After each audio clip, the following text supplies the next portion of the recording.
The Good Neighbor Network, FM 101.9 and AM 1450 Murfreesboro, FM 100.5 Smyrna, and online at WGNSradio.com.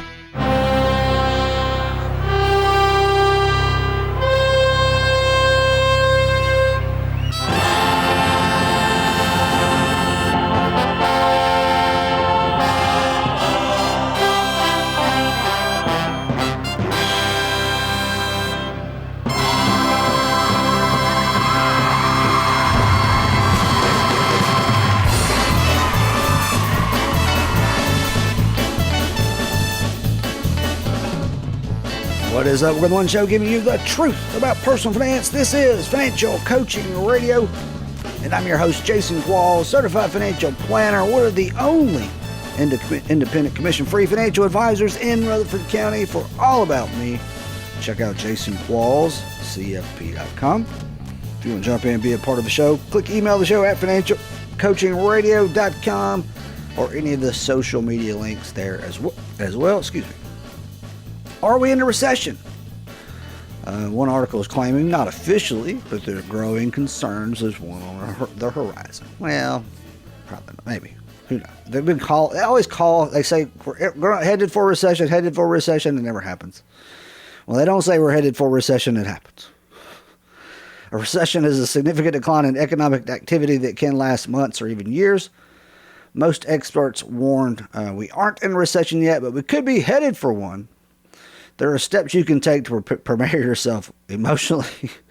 Sorry to laugh at that. Emotionally and financially for a recession.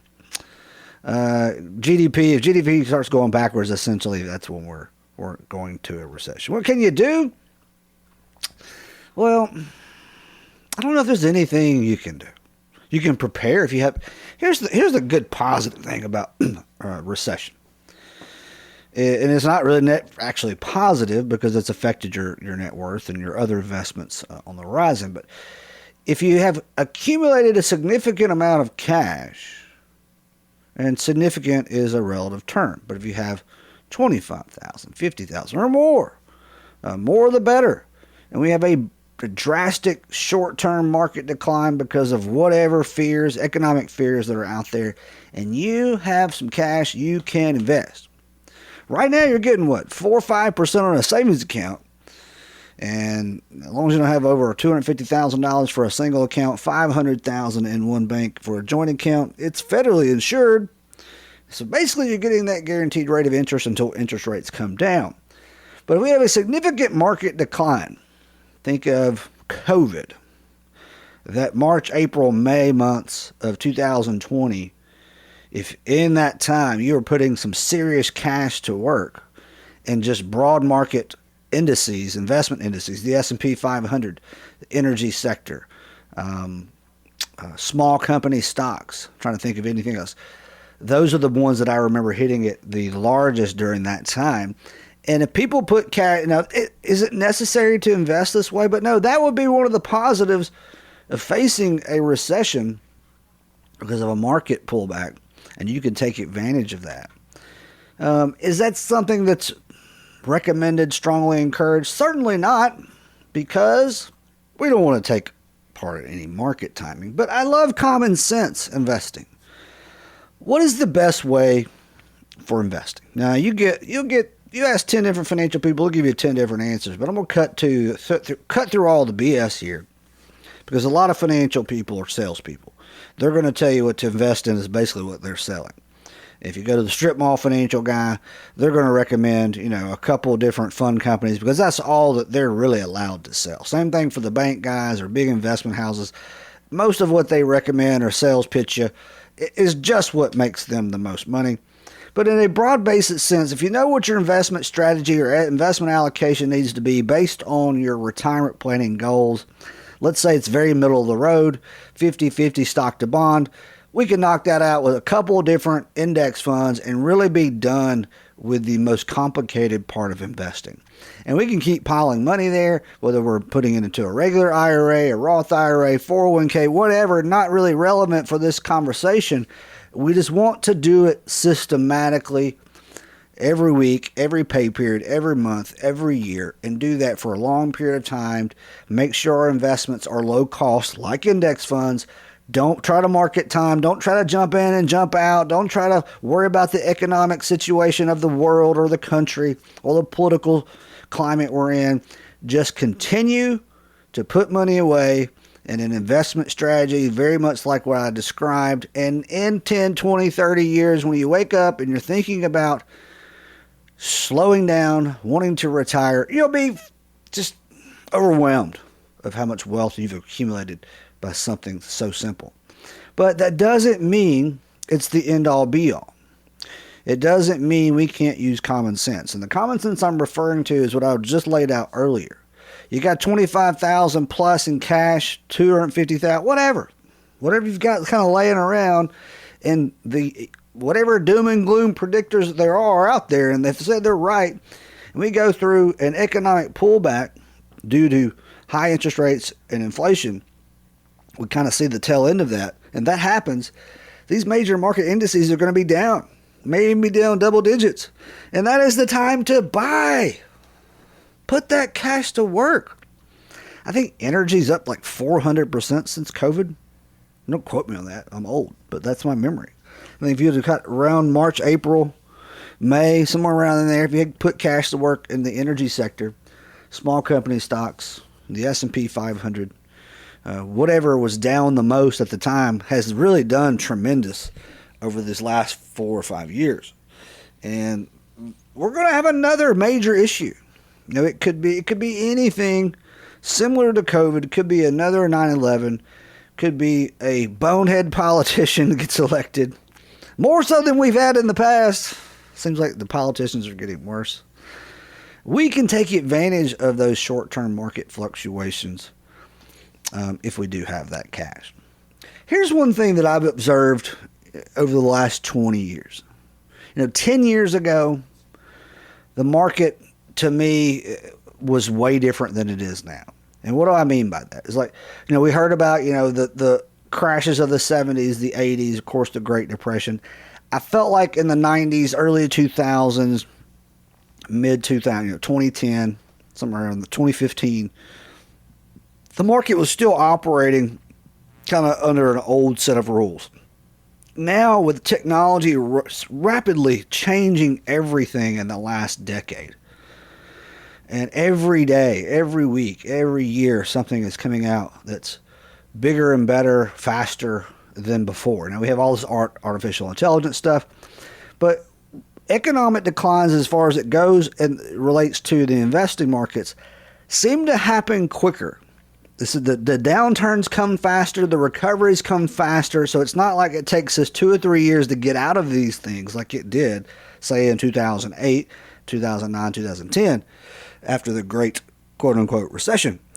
Now, if it's COVID happens, I think we were back to even and positive before the end of the year, and that was the worst market declines we had seen in forever. So keep doing what you're doing. If you have a systematic strategy based on your investments and retirement plan, but if you accumulated this cash, be prepared to put it to work very soon if there is a market decline. And that would be some common sense timing of the market, not necessarily trying to time the market. This is Financial Coaching Radio. I'm Jason Qualls, Certified Financial Planner. Going to take a short break. Be back with you right after this.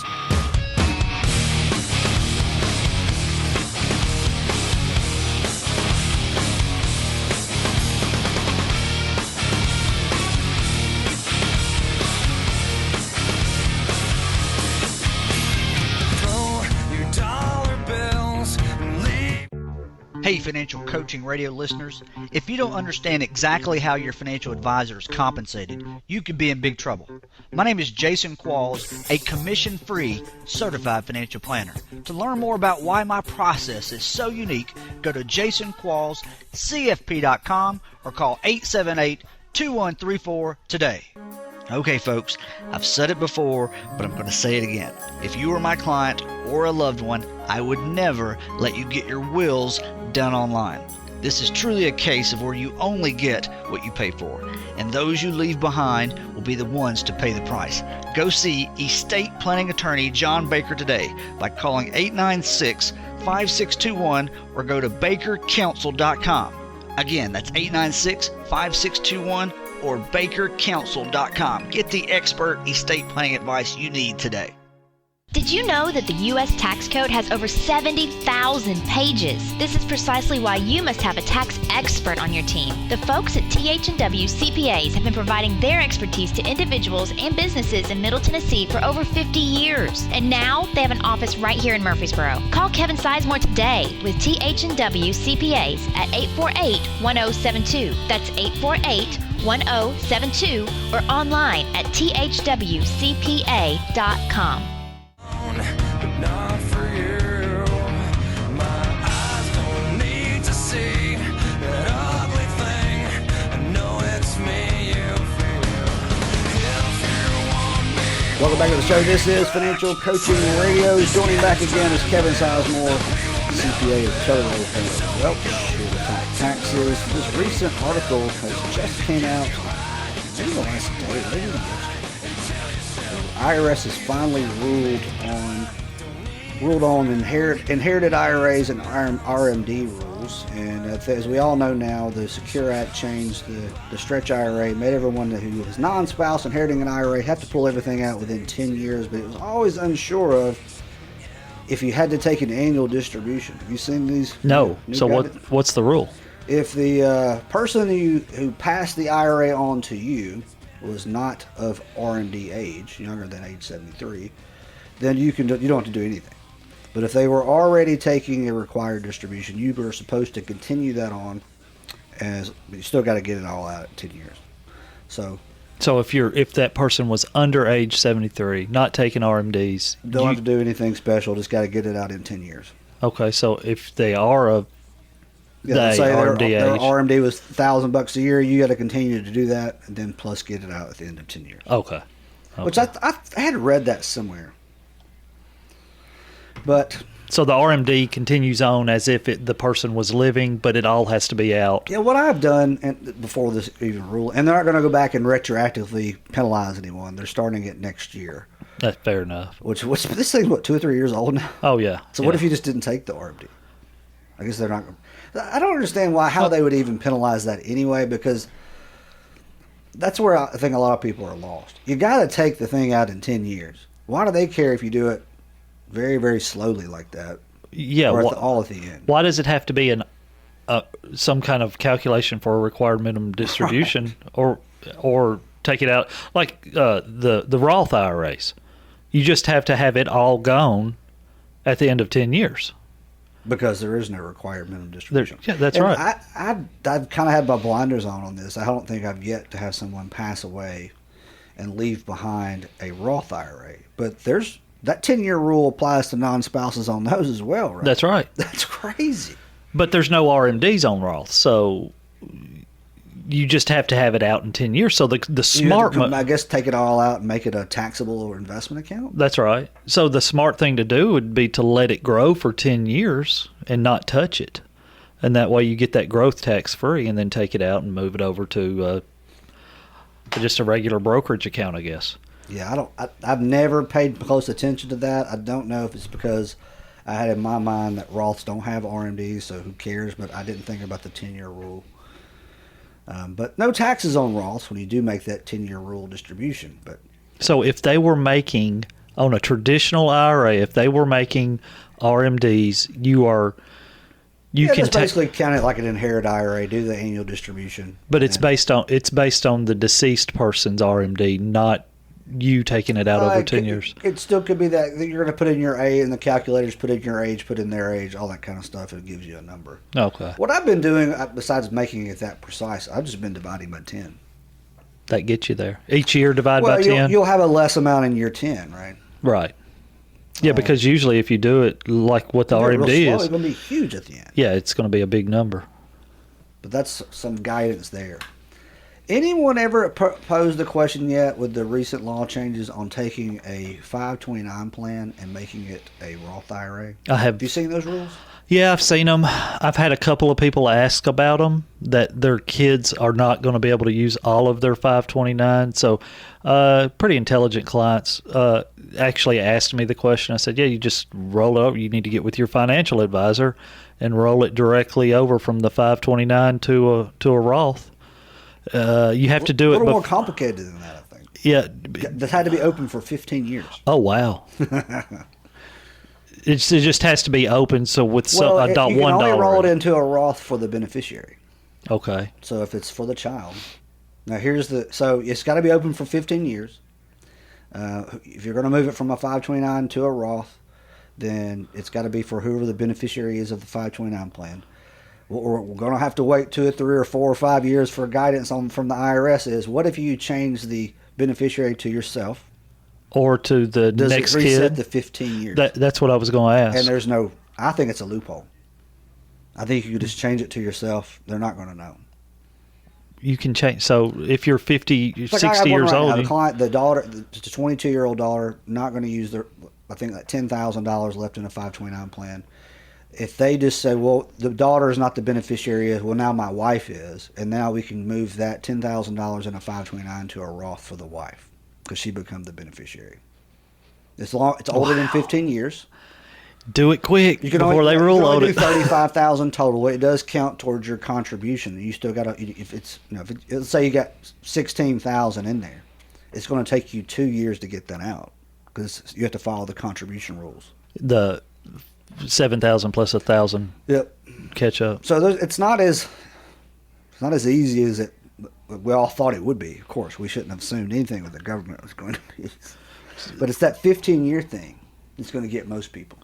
But it still has to be designated by the time the original beneficiary is 30. Is that rule still there? I'm not familiar with that one. I thought it had to be done. The 529 yeah, kind of expired. yeah, it has to be used for purposes of higher education by the I've never heard age that. of 30. Is that true? Let's see if we can find that out real quick. We'll look that up during the break.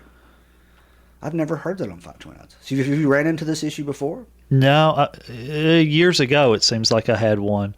It was a special situation, and the client was telling me, and we moved it, and they ended up using it for travel purposes or living purposes or something. They got it out of the 529. End of the story. So I'm not sure, but it seems like that topic came up, the age limit on it, and there was a substantial amount of money in there, several tens of thousands of dollars. And neither child was going to be able, neither child needed the money for higher education. Right. Yeah, they're not that, the plans aren't that old. They are, I guess, commonplace today for 529, for college savings. But here's the thing, we were talking about this with the RMD, Inherited IRA Distribution Guidance, and now we don't have guidance on this 529 to Roth thing of changing beneficiaries. When the law changes, why doesn't the IRS just go ahead and nail down these things? What takes them so long? I don't know. Do you think that they just don't look ahead to see the, quote unquote loophole in that? Because that seems like a loophole to me, changing the beneficiary to your spouse, so that person can take it out or roll it into the Roth that way. That seems like what people would consider a loophole. Right. Because the backdoor Roth, that's the loophole of the century. Yeah, and it makes no sense why it's there. And they tried to shut it down at one point, didn't they? Or there was talk of it, and it just kind of went away. Talking about it. Right. Well, they'll talk about changes in anything. So, these major tax overhauls go through, and it's not that complicated just to lay out. Is it just because they can't cover all of the moving parts? They start putting, it's got to be 15 years old. It's got to be for the beneficiary. All these kind of parameters on there. But nobody thought, well, what if I just change my beneficiary? I think they left it that ambiguous because they knew people were going to use it that way. Yeah, absolutely. They're not dumb. What's the reasoning behind the 15-year rule? I can't. Because you didn't take a deduction to put the money into the 529, just like you wouldn't have with putting it into a Roth. Right. I can't really... Makes no sense. What is the benefit of that to the government? Nothing makes sense that they do. Well, it's like I guess that's to deter people going, oh, I'm going to pound this 529 plan for my kids' college, and in a couple of years, I'm going to make that my Roth. Because I guess if they think if you've been doing it for 15 years, it's probably for college. It's probably for that child. But smart rich people are going to wait 15 years. Yeah, they're going to wait to get their money. That's one other avenue to get money. But again, what if, and I didn't look this up, I probably should.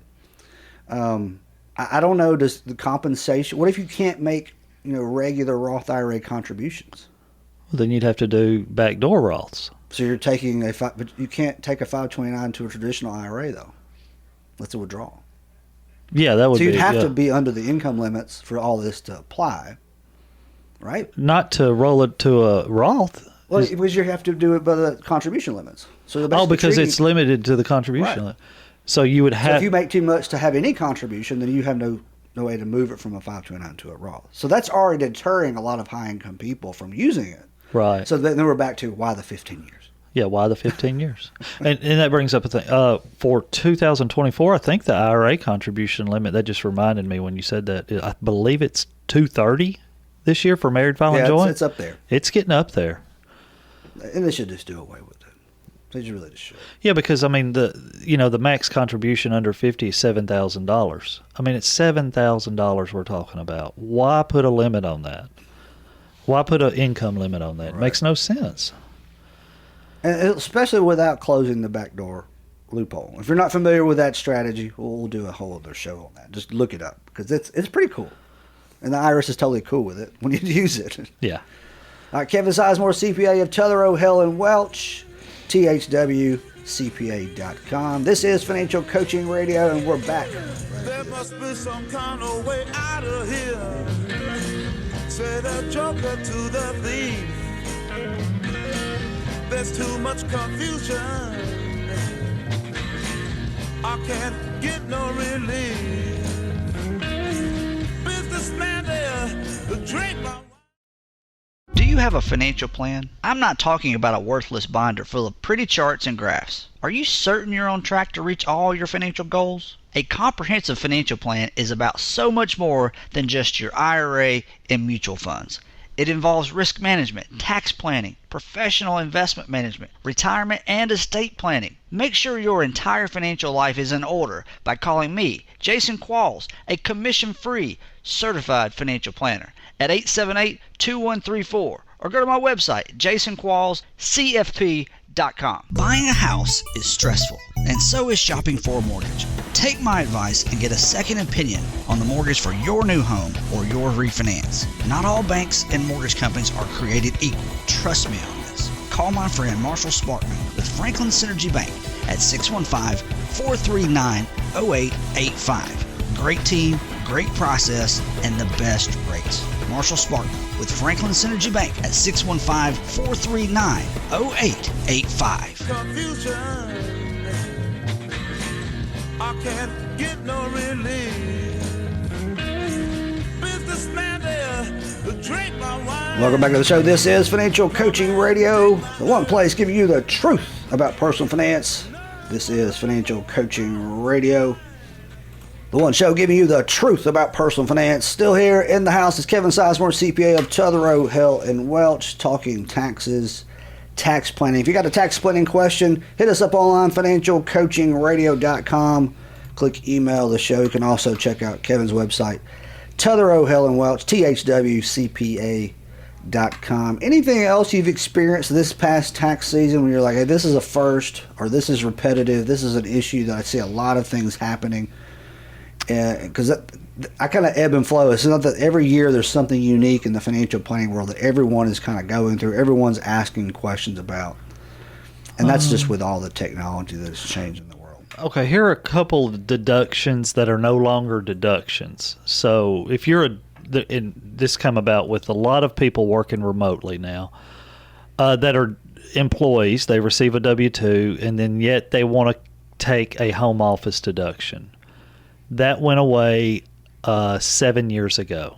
Employees no longer can take a home office deduction because they did away with the miscellaneous itemized deduction, and that's where it would have fell on the tax return. Like So a W-2 employee. yeah, W-2 I employee. got asked this question by someone. I didn't think it was even possible at all. Yeah, there's no place to. There are a couple of different instances where employees can take some deductions, but you have to fall into a certain type of an employee. Is that changing with all the people working remotely more and more? Yes, people are. They're using part of their house for their employer to employ them. They should get something. They should get something, but right now there's physically no way to put it on a tax return. That's some good. That's good. I didn't think there was. Yeah. But you said there was on some kind of miscellaneous somewhere? Yeah, there's If you some. itemize. There is something for some military employees and some other kind of guaranteed employment contracts. There's a couple of different ways that can happen, but for the most part, 99% of the people cannot use that deduction anymore. It just does not exist. Anything else going away or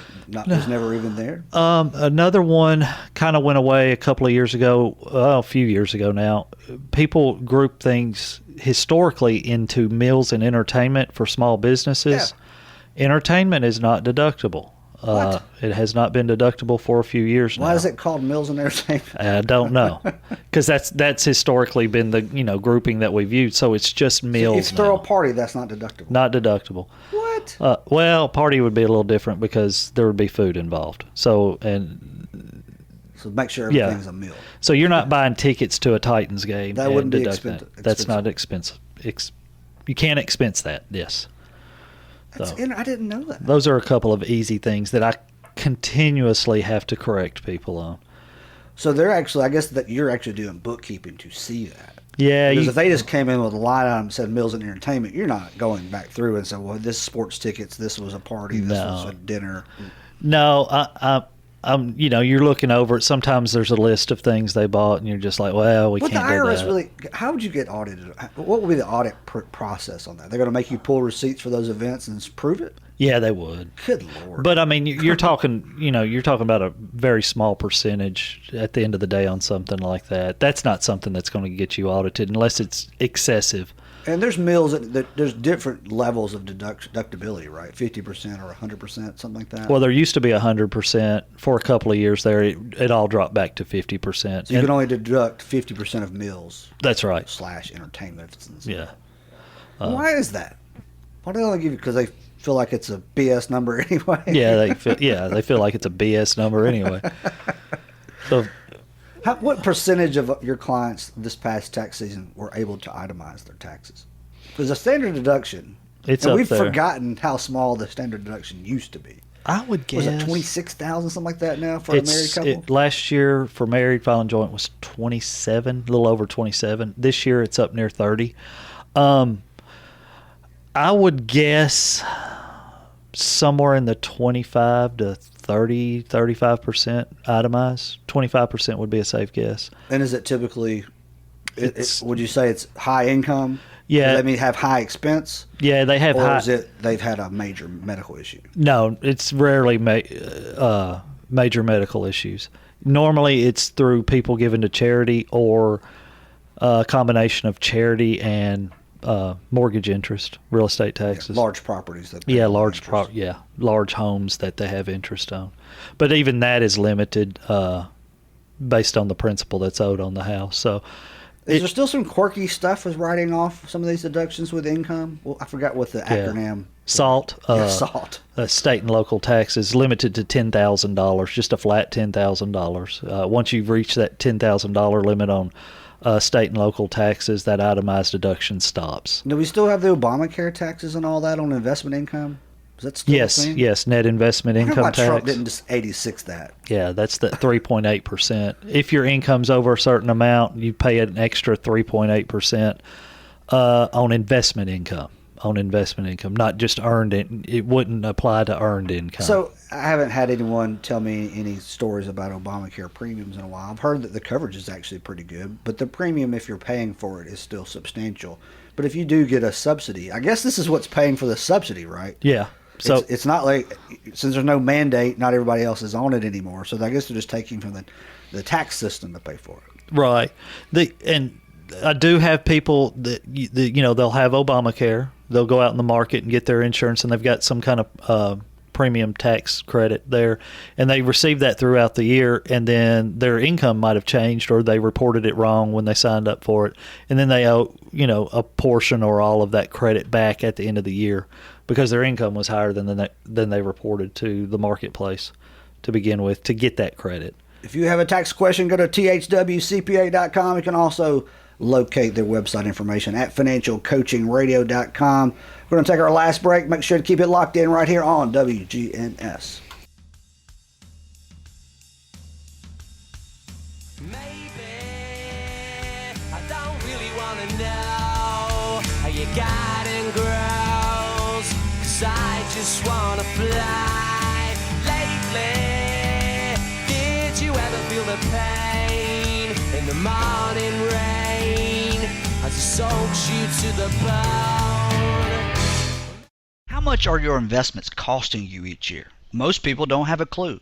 Why is this extremely important? Because overpaying by just 1% a year in fees and expenses can reduce your account balance at retirement by 28%. You heard me right.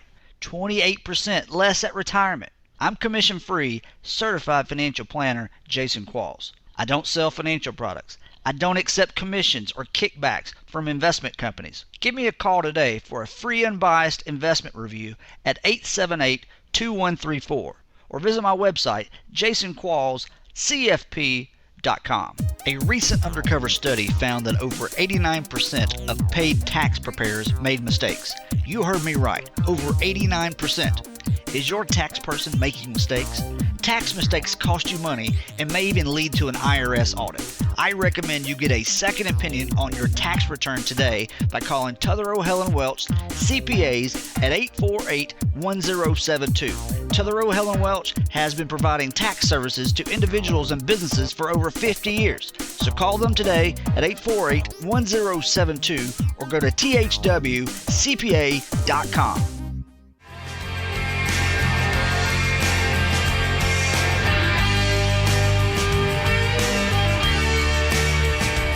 Appreciate you keeping it locked in right here on Financial Coaching Radio on WGNS. Going to wrap up the show. But before I go, if you're looking to find out more about what real financial planning is, I say real, and people despise when I say that, but if you have all these conflicts of interest and in any business, there's really no way you can be totally transparent. And a lot of advisors charge you way too much. They put you in investments that cost way too much. They're always trying to finagle in some new and improved financial product that may or may not be in your best interest. So make sure you learn what true financial planning is. And you can check out more and learn more at jasonquallscfp.com. That's JASONQUALLS, CFP.com. If you want to listen to the show anytime, anywhere, of course, we're here every weekday in the afternoons on WGNS, but online, of course, podcast, stream the show anytime. Go to financialcoachingradio.com. You'll find a long archives and most recent shows. Tell you that all the time. You'll find a long list of all the past shows. Just go there, check it out, give them a listen. You can scan through them pretty quickly, and maybe just one or two tips per day, per show. We'll teach you some things you did not know, because we're talking about topics everyone else is afraid to touch. This is Financial Coaching Radio. I'm out of here. Appreciate you listening. See you next time.